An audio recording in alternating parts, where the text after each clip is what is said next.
तोबा टेक सिंह और गिरदोनवा में शदीद बारिश के बायस मौसम खुशगवार हो गया, मगर सड़कों और गलियों में पानी जमा होने से शहरियों को शदीद मुश्किलात का सामना है। पूजा रोड पर अंडरपास को बारिश का पानी भर जाने की वजह से बंद कर दिया गया। बाग चौक और रेलवे रोड पर दुकानों के आगे पानी खड़ा होने से कारोबार बुरी तरह मुतासर हो रहा है। दुकानदारों का कहना है कि तहसील म्यूनसिपल कमेटी का अमला फौरी तौर पर शहर में अहम शाहराहों और नशेबी इलाकों से पानी को निकाले और बंद रास्तों को फौरी तौर पर खोला जाए।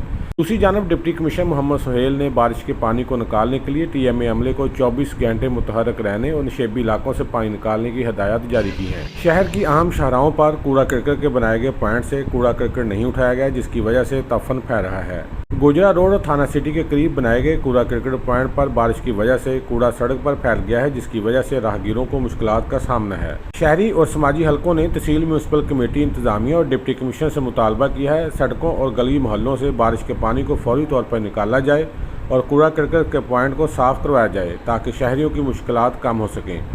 कैमरामैन अली हैदर के साथ सुल्तान महमूद, तोबा टेक सिंह।